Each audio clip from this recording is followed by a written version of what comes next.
All right. It's a great pleasure to have Walter Moreira with us today, who's going to tell us about SequenceLib, a platform formalizing the OEIS. Okay. Thank you so much, Ayush. Um, so my name is Walter Moreira. We are working with my longtime collaborator, Joe Stubbs, on SequenceLib, which is a platform for formalizing the online encyclopedia of integer sequences. Uh, we are going to target this talk a little bit towards mathematicians, and then second talk from Joe, he will show a little bit more of the AI and auto formalization that we have been working on. Sorry, hold it just one plus. Can you minimize the participants? Sure, yeah. Thank you so much. Awesome. Yeah, and thank you so much, Lisa, for inviting us. It's a delight to be here, to be working together.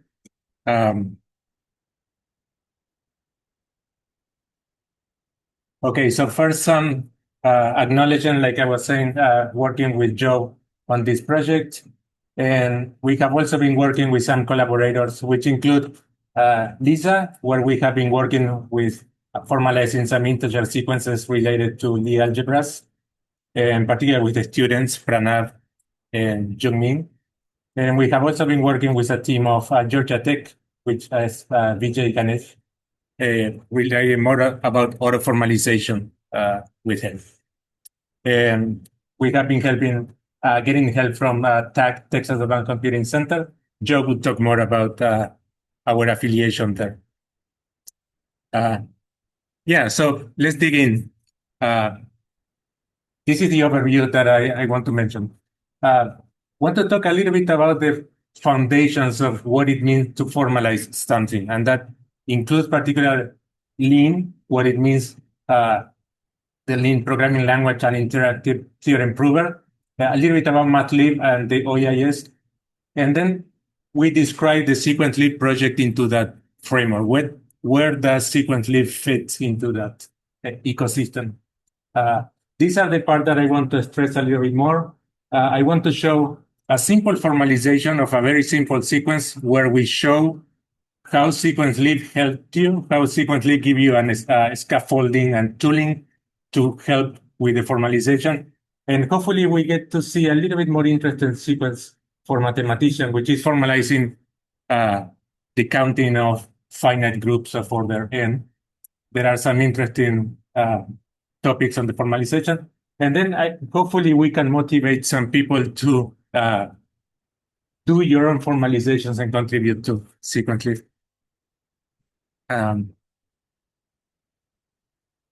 Okay.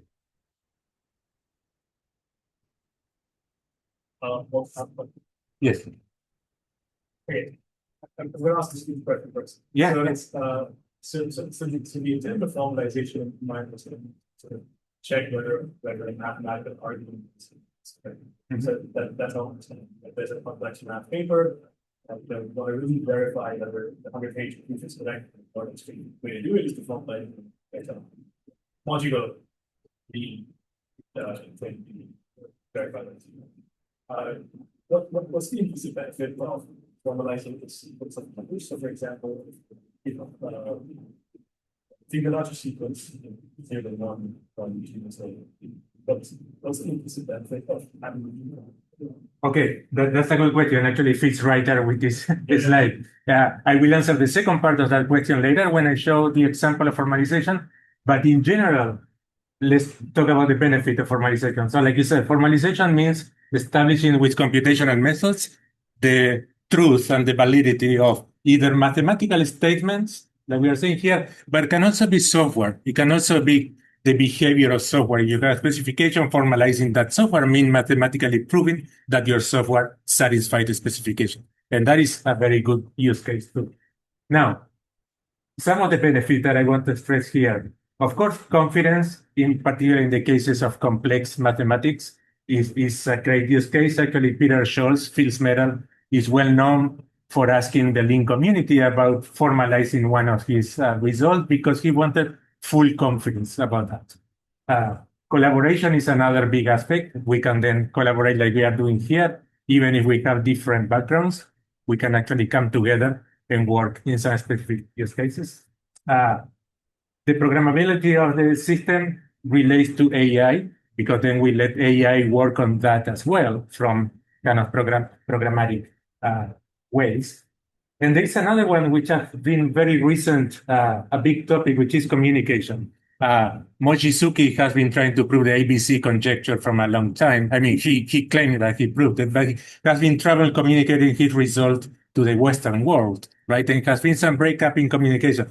Actually, Mochizuki and some team, Lean from an abelian geometry, are actually working in formalizing so they can talk. And they have already been sending link code from Mochizuki to the researchers in the Western world, and is going well. So that's why I wanted to stress that. So let me come back to the advantage and the particular sequences later when I show you an example. Let's talk a little bit about the background that we use for formalizing in our case. We are going to concentrate on Lean 4. There are many other ways to formalize things, other interactive theorem provers, other theories, but we are going to work on Lean 4. So Lean is very modern, using the very latest computing technologies, interactive theorem prover and programming language. They are both, and that's a very interesting combination which wasn't there in other older systems. It is based on what is called the calculus of inductive constructions, which is was started by Martin Leff on the 60s or so, and then actually Thierry Coquan is the one that originally created ROP. It was called COC at that time, and implemented the calculus of inductive constructions. And Lean is kind of like a new generation of that. Now, the main idea for Lean and for all the other interactive theorem provers is essentially the Curry-Howard isomorphisms of correspondence that you might know very well, but I still want to mention it as a kind of background. Essentially consisting relating the mathematical propositions to types. In that context, then a proof of a mathematical proposition becomes a program that has that type or a term. We call it programs or terms, actually interchangeable. But so you can see that kind of vertical line, mathematical on the left and kind of on type theoretics on the right is essentially an isomorphism. The correspondent is not an arbitrary correspondent. It also has to preserve the structure. And that's what's critical. That's what we call it an isomorphism. And essentially what it means to preserve the structure is that a mathematical statement becomes a precise type. The simplest case, and actually is the only case, all the rest is actually derived from this, is that P implies Q as a mathematical statement corresponds to the function type from P to Q. In this isomorphism, then we have essentially what we call prop. Prop is going to be the universe of all mathematical propositions. So a mathematical proposition would be a value P in that universe, right? And a proof of that proposition is going to be a value of type P.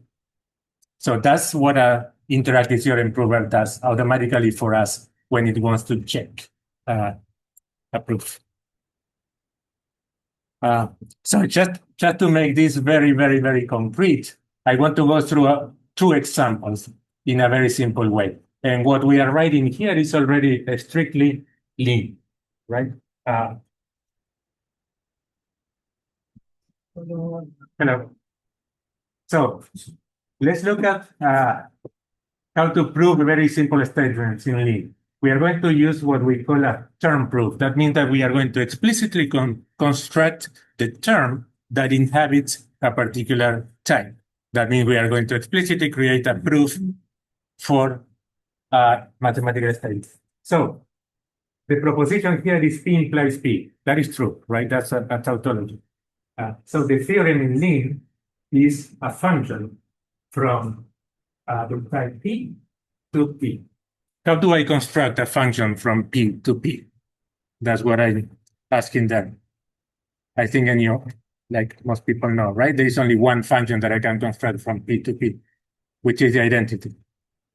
This is the syntax of Lean to say I'm constructing a function that takes a value of type P that is a proof of P and returns a proof of P, which in this case is just the identity. I Yes. see HP here, and that means hypothesis. Sorry? So why would a hypothesis belong here? No, this is just a name. Put it X if you want. Yeah. It's just a random, can be any name. Yeah. What I'm taking is a value of type P and returning the same value. so That's the identity input, function. And then you have the input and then the output. Yeah, which is the same. So this is the identity function. So very simple, right? That gives us a proof that P implies P.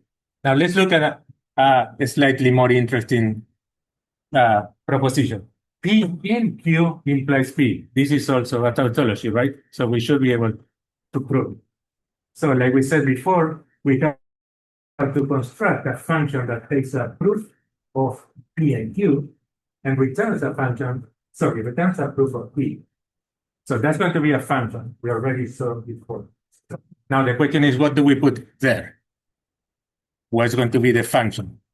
It's going to take a proof of P and Q. A proof of P and Q is a pair of proofs. A proof of P together with a proof of Q. So HP has type P and HQ has type P. So what do we return here? HP. Correct. Oh, sorry, too much. There it is, HP. Yeah, so that construct a function explicitly there, right? Okay, so that's all very easy for those very trivial cases. But when we go deeper and we want to prove real theorems, if we try to write those terms by hand, becomes very, very unwieldy. It's very, very cumbersome. Yeah. Yeah, like for example, it took like over 100 lines for me to prove that a matrix with an eigenbasis is diagonalized in each direction. Exactly. Yeah, for example, here I was showing another example. This theorem, for example, is in the prelude of MATLib before they start building the complete machinery of MATLib. And it's very trivial, right? N divided by k is smaller than n for n positive and k greater than 1. Anyone would prove this in 1 second. You don't even need to prove it, probably. You just know it. But if we try to really write it down on details in Lean, it comes up to kind of more than 100 lines. So it's not very practical to keep writing these terms. That's why we come to tactics. The concept of tactics in Lean is essentially that we have a higher level way of constructing the proofs. The tactics describe a way to incrementally start working towards the end result of your goal. And that's actually much closer to how mathematicians work.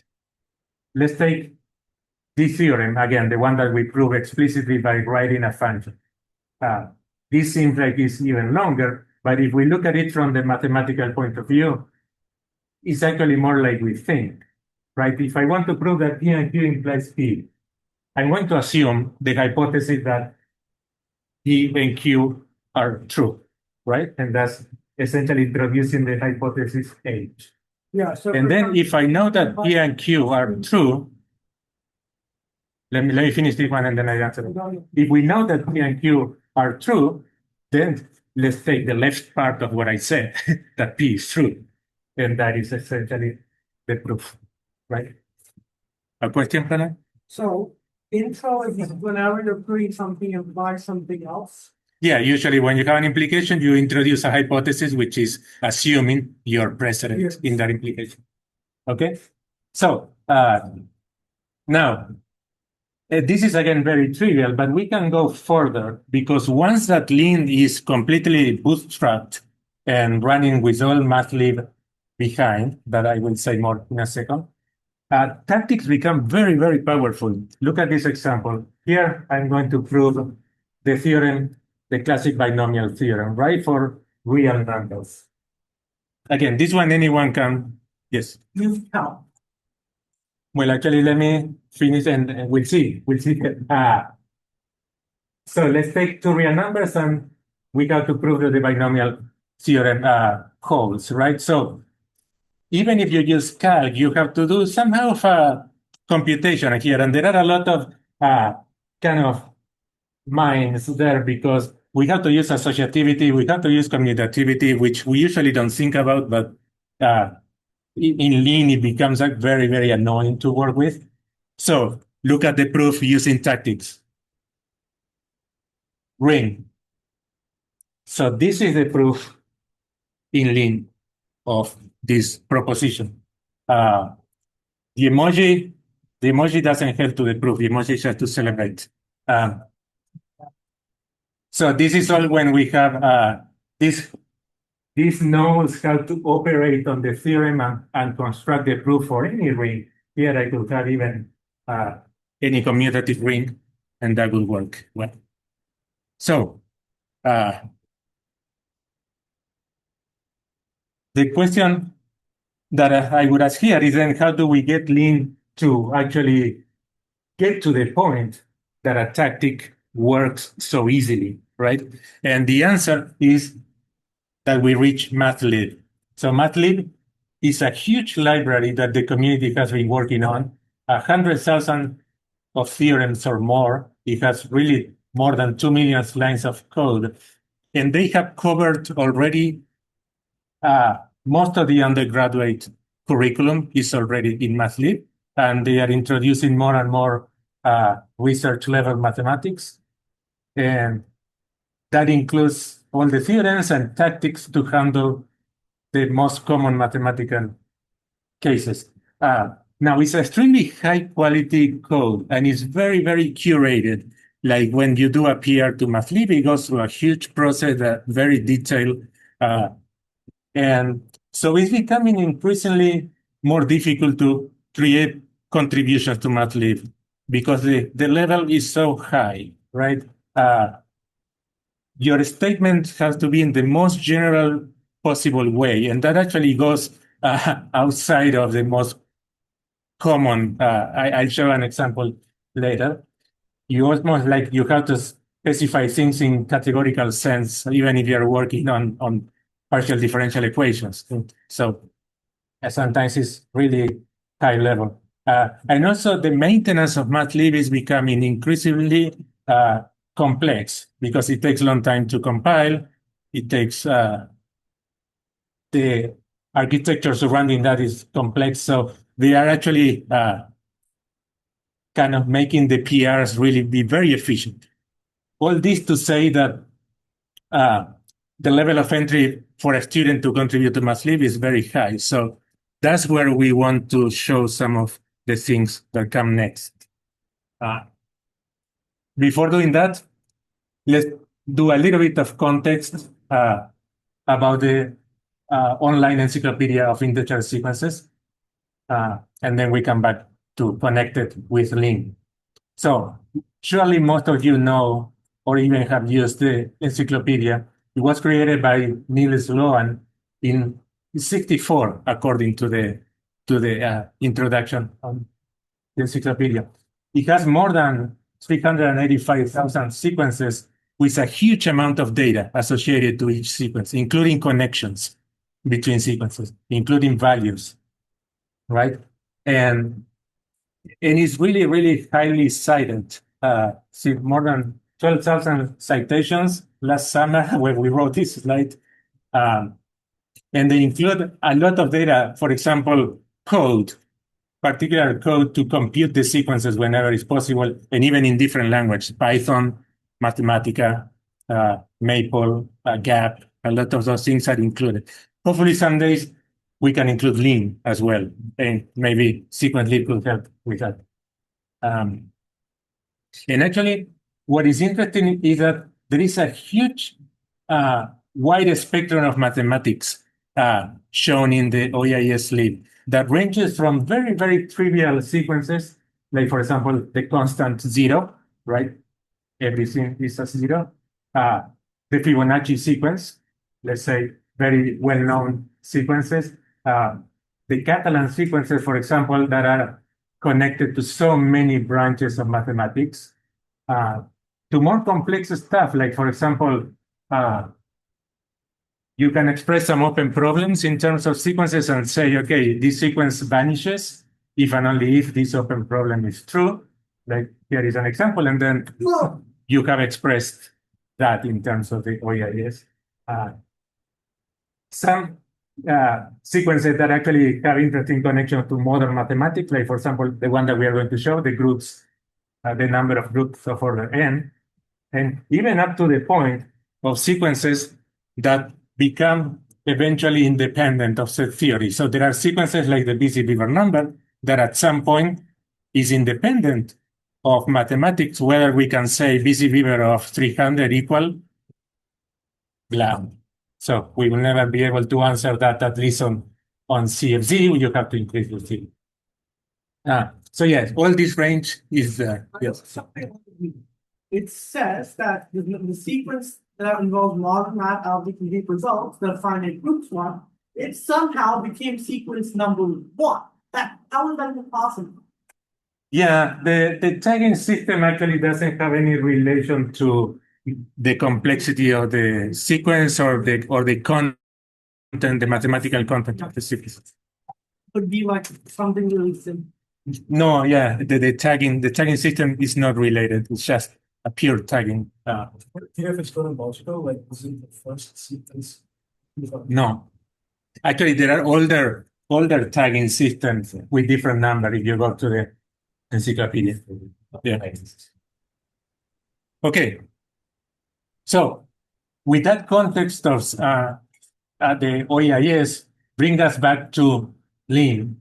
And if we consider what we were saying about MATLib, sequence-lib is essentially a complement to MATLib that we started actually one time that we tried to do a PR to MATLib with some interesting sequence, the Sylvester sequence in particular, and it was rejected because the argument was that MATLib didn't have the manpower to actually be able to have all the sequences from the OEIS, right? And some people actually mentioned the idea, hey, you could do your own repository of sequences if you want. So that started, that's kind of the birth story of the sequence-lib.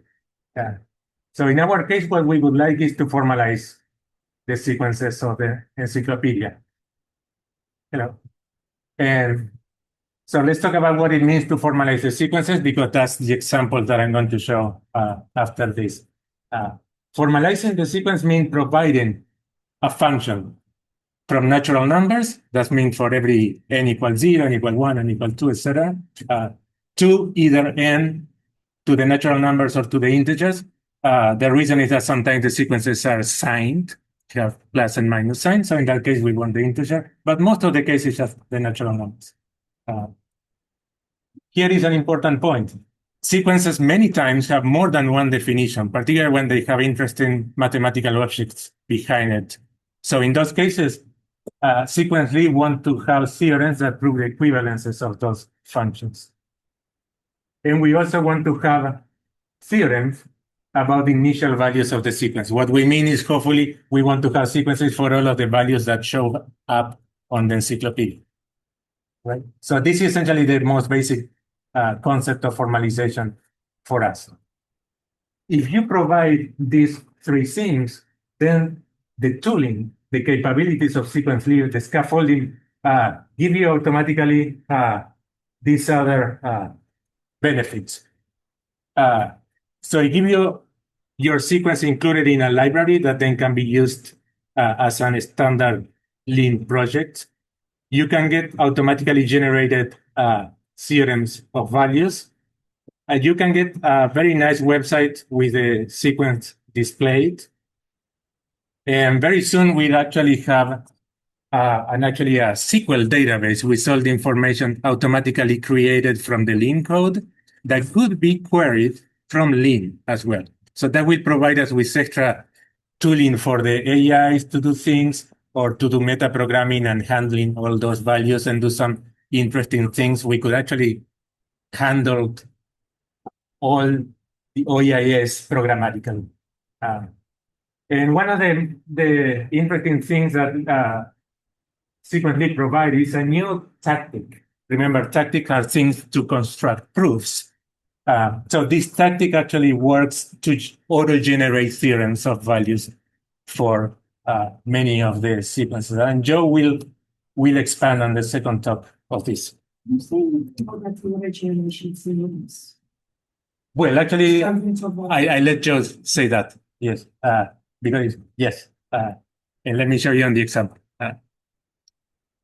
Yeah. So, and just to reiterate, the connection between sequence-lib and mathlib is that we want to have a maybe more approachable aspect to formalizing in Lean, particularly because we are concentrated on sequences. We are using, of course, mathlib anytime that is possible, because again, it's hundreds of thousands of theorems already provided.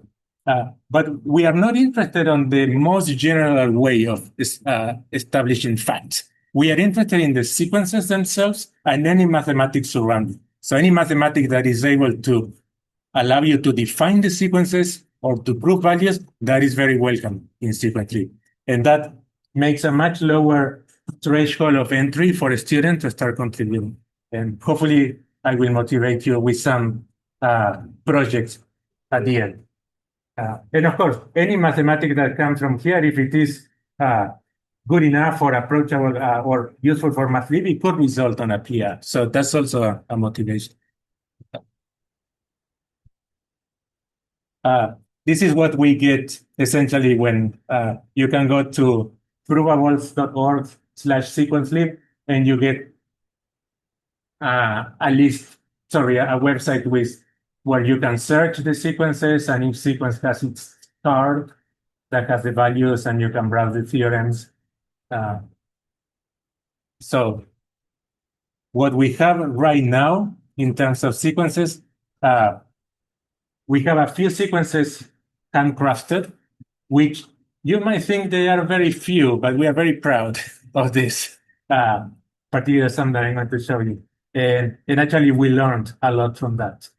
And we have actually around 25,000 sequences defined through an automated pipeline that, again, Joe will mention more. And we have 1.6 million value theorems proved. So those are good numbers, and we are hoping to improve a lot more with the work with Lisa and CJ. Yeah, Right. and I use. Right, so you mentioned that on the previous slide that you should coming up with theorems about specific values. Mhm. Right, so what's an example of such a thing? Okay, let's look at an example. That's what come right here. Let's look at a very simple case of what is a formalization in sequence-lib, and this will walk you through the scaffolding that mathlib gives you. And after everything is clear here, hopefully I can show you the formalization of counting the number of groups, which is much more interesting, and it actually would answer some of your initial question, Ayush, about what is the advantage of sequence-lib formalizing sequences. So, but let's start with this extremely easy sequence, 2 to the n minus 1. This is sequence number 225 in the encyclopedia, and this is the text that shows up there. Sometimes they call it Mersenne numbers, but they are not the Mersenne primes, right? Don't confuse them. Just 2 to the n minus 1 for n going from 0 to infinity. So what you see here is already the link code for the formalization. Essentially, look at the second line. I'm defining a function that takes a natural n and returns a natural n. And the value is 2 to the n minus 1. Very trivial, right? Now, the first line is what sequence-lib is working on. This is the entry point for sequence-lib. When we detect what is called an attribute called OEIS, sequence-lib starts a bunch of metaprogramming code after compiling the definition, which allows to collect the information, start creating the database, start deriving theorems if possible, and so on. A lot of things are happening there, creating some other definitions associated to this, etc. You can see here that the attribute we associated with the tag of the sequence, which is what goes, this, by the way, sorry, I didn't say, this is the entry of the encyclopedia. So I just copy and paste. So the tag is associated here. We also associate the offset, right? The offset is essentially at which end do I start? Here it means that I'm starting at n equals 0. If the offset is 5, I'm starting at n equals 5. That's data that comes from the OEIS. It cannot be derived from the function, right? That's data that is given to us. Now, this is the interesting part.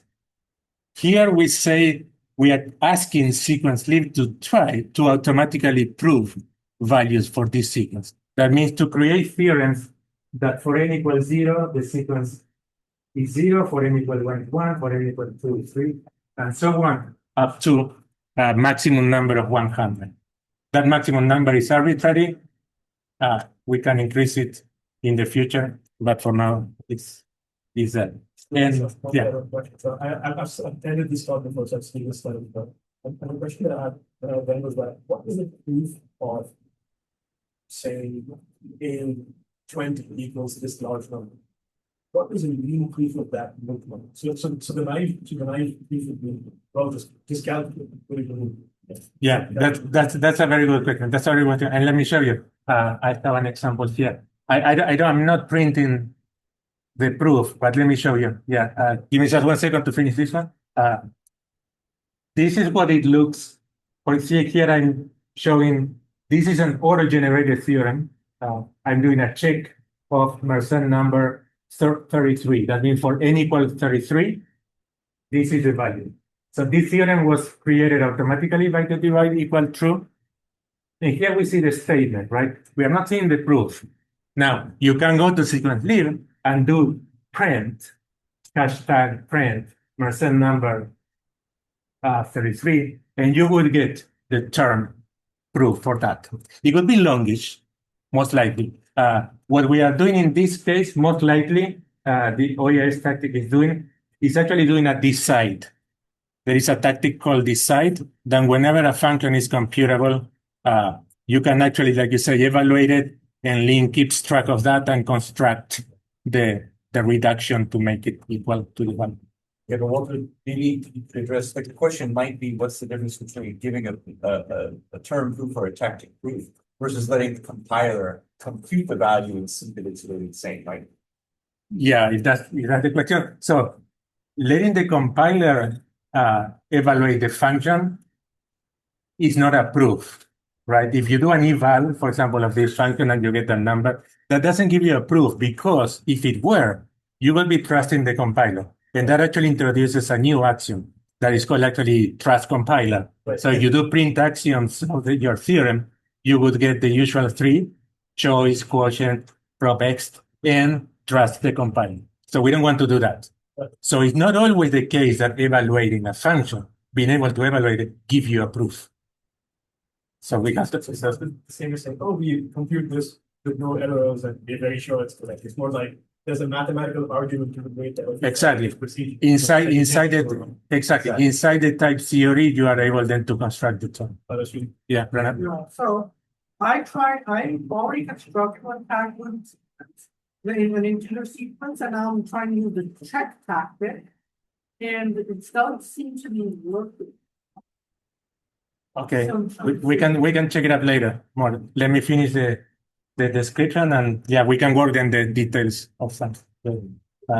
So, like I was saying, the derived equal true, it allows you to construct like 100 more theorems that are introduced in the environment just after that line. So that's one of the capabilities of sequencing. So this is where the interesting things start happening. Like even for this very, very simple function, 2 to the n minus 1, this expression, it is counting something more mathematically interesting. Well, it is still trivial, but you can think that 2 to the n minus 1 is a number of non-empty subgroups of a finite set of n elements, right? So that would be another definition that we could be introducing in sequencing. And here is the actual definition. So for mathematicians, I'm hoping that this is as close as possible to the way that you would write it with pen and paper, right? Is the cardinality of a set, and the set is the number of elements of the power set of range n is just 1, 2, 3 up to n, or 0, 1, 2 up to n minus 1. And we are certifying the condition that they are not empty. So this is actual Lean code. Thank you to all the meta programming and syntactic capabilities of Lean, we can write very nice mathematical formulas. And so here we are tagging again with sequence lib. In this case, you'll notice we are not writing derive equal true, because for now, our tactic is not working, or I mean, it's not going to be able to derive theorem for this definition. It might work whenever we do some of the improvement that Joe will mention. But like I was saying on the slide about what it means to formalize a sequence lib wants to be able to have a theorem that says that those two sequences, those two definitions are exactly equal as functions, right? Function Mersenne number equal function non-empty subset. That means that we have to prove for every n, Mersenne number of n equals non-empty subset of n.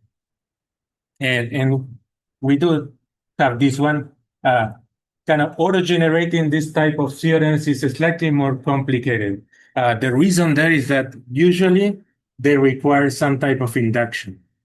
And tactics do not do well across the boundaries of induction. Even powerful new tactics in the Lean ecosystem like grind or ESOP or things like that, they are not able to detect automatically the induction. You have to set up the induction yourself, and then in the base cases, you can do some of the automation, and then on the induction case, you can do some more automation. But we have some ideas about that Joe might mention later. So yeah, and after we do that, then this is a basic schema of what the workflow from sequence lib is. Our source of truth then is just that Lean file that contains that formalization, right? Contains those definitions of the functions and the theorems. That's the only thing we work at.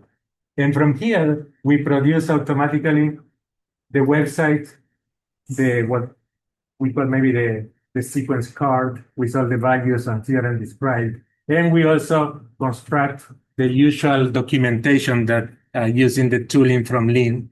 So the documentation gets connected to MathLib and to the rest of the Lean ecosystem. So those three essentially are the product. The nice thing is actually that you can run on this locally on your computer. So whenever you're trying new sequences, you can have this auto-generated. And then when you do a PR, we create that on the main website. And like I was saying, we are also creating this SQL database where we are storing a very nice amount of information that then let us do a lot of powerful automation or AI on top of that. Yeah, so this is essentially the overview of what is sequence lib. Any question in general? No? Otherwise, I'm going to show then we have good time to show what is a most interesting case for mathematicians. So this actually is the first sequence that we started. Well, not the first, actually. We had the Sylvester was the first. But this one was the first that we put a lot of work with the tooling of sequence lib. The sequence number 1 of the encyclopedia, it counts the number of finite groups up to isomorphism, right? So all the isomorphic group, we count it as 1. How many of those are? That's kind of classic. As an undergrad, you probably are doing all those exercises about counting for n equal 2, for n equal 3. So in sequence lib, we provide 2 definitions for that function, and then we prove the equivalence. The first one is counting the finite objects in the category of groups. MathLib has a very, very nice tooling to operate with categories. and because they really like the generality of the thing. So we are able to define, even though it looks complex at first sight, we really can define that very simply. The second definition is actually counting the subgroups of the symmetric group, which we know there is a correspondence that. So let's concentrate on giving a definition for the first in the category of groups. That's number one is master. That's what we do. If they were writing something like this, yes, most likely they will have that. Yeah, this is at the end is a very specific thing that they wouldn't like it to have it essentially. But if they were, yes, I think category of group or probably they would say, why category of group? Why not category of X? Or why not an infinite dimensional category? And then we restrict to this. But so, again, what I'm writing here is a strict link that you can copy and paste and it will work. And it's on sequence lib too, if you want to go and play with it by hand. So the first thing that we do is actually, like I was saying, taking the finite elements from the category of group. Here, group cat is the name in Lean for the category of all groups, finite or infinite. And so we are taking essentially the subtype of those which actually have cardinality equal n. The enat.card is actually the function that computes the cardinality for any type. If a type is finite, it gives you a natural number. If a type is infinite, it gives you infinity. So this is like a very like a mathematician would write that definition, right? Now, we don't want all the groups of order n. We don't want to count them all. We do want to count up to isomorphism, right? So we need to do a quotient of some type. The notion of quotient in Lean is very well supported. It's actually, interestingly enough, is a foundational notion on the theory of type of Lean, because they consider quotient such an important notion that it's actually hard-coded on the type theory. It's not a concept defined on top. So that gives a very nice tooling. What they require for doing a quotient in Lean is actually defining a setoid, which some people sometimes haven't seen those. But a setoid is nothing else than a set, an arbitrary set with an equivalence relation.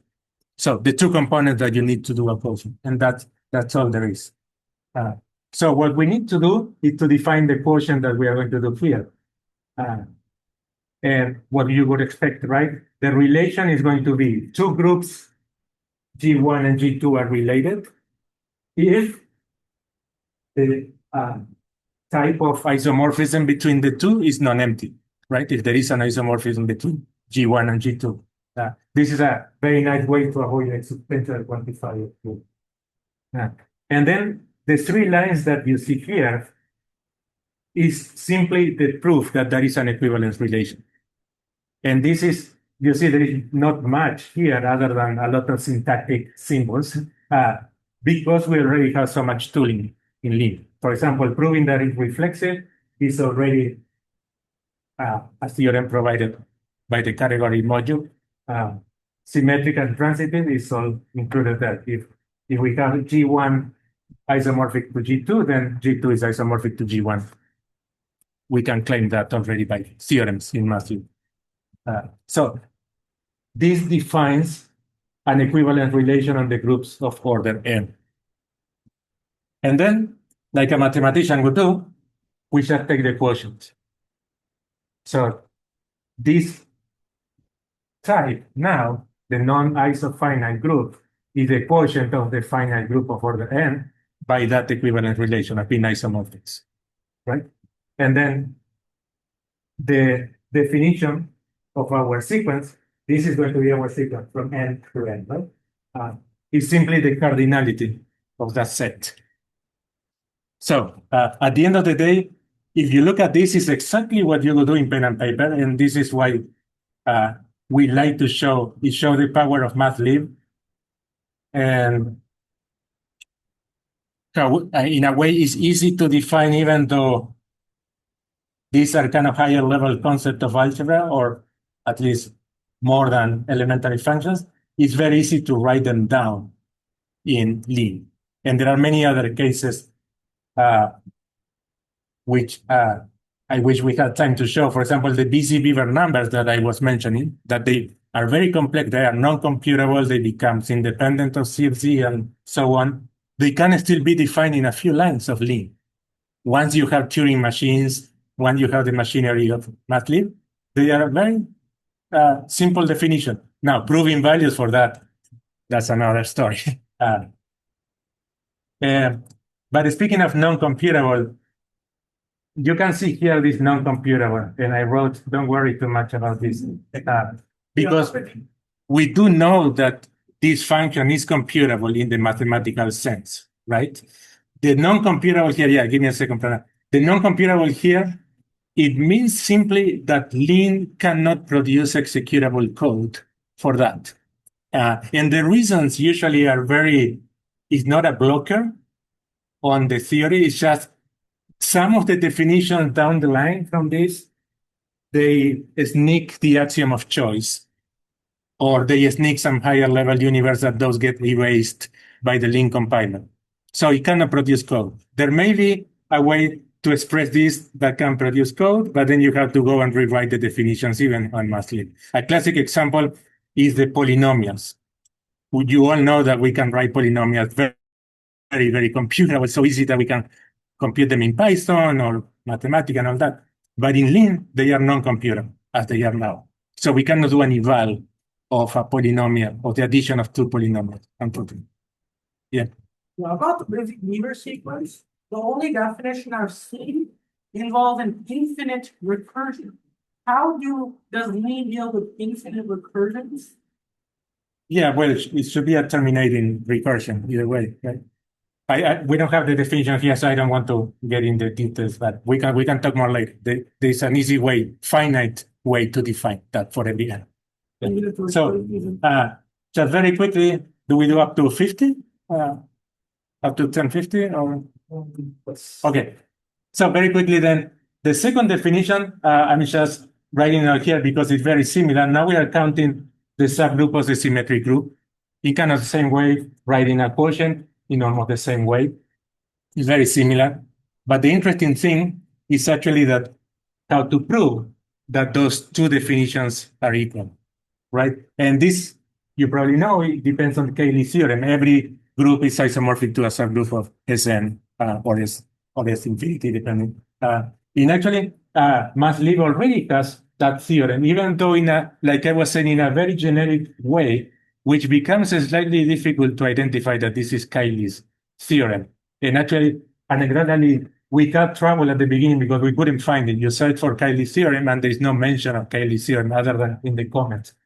Then you have to specialize this one to a particular action of the group. And then you have to do still a few things more to get the classic Cayley theorem. But anyway, this proves. And we also can prove several value theorems for this. By hand, we have proved for 0, 1, and 2. Joe has made some work improving for a prime that is always equal 1, of course. And we are working for p squared, and that gives some nice list of initial values. So I used to finally answer some of your question of the value of formalizing sequences is that there might be a lot of interesting mathematics that we need to actually formalize to be able to finally define the sequence. So that's already some of the value that sequences bring. But let's talk again, busy beaver number. We have to define some new Turing machine because the one in MATLAB didn't work very well. We have to define busy beaver. We have to prove things about busy beaver, for example, that is non-computable, things like that. All that is real important mathematics that is surrounded on the OEIS, but is really modern mathematics that we do want to formalize. Sorry. Yeah. And you also find like errors in the, or in some errors in the ERS, that sequences that. Well, we haven't, but it could be, could totally be. There has been errors in the sequences sometimes that can be found, yeah. Found other errors related to ways, this is in the literature, which I'll Yeah. talk to you about. Okay. Yeah, so. So just to finalize then, I have a few slides which are just browse over them. Like we really want to encourage contribution because there is so much that you can contribute at different levels, very basic sequences up to very complex mathematics that end up being a sequence. So come and talk to us. We have a lot of, these are ideas for a student, for example, doing more Fibonacci or Catalan, which allow you to define a lot of combinatorial objects. With intermediate process, like for example, the busy beaver, we started working ourselves because we couldn't contain our enthusiasm. We like them so much. But there are a lot of things to do there too. And also some advanced projects, for example, proving properties of busy beaver or proving mathematics like Ramsey's theory or homology or a lot of things there. So a lot of things to play with. So with that, I end there, and thank you very much. And we have time for questions and or discussion. I think that is a question. Yeah, like for beyond for the Oh, sorry. and then Yeah. and then I had to use now is it a good idea to go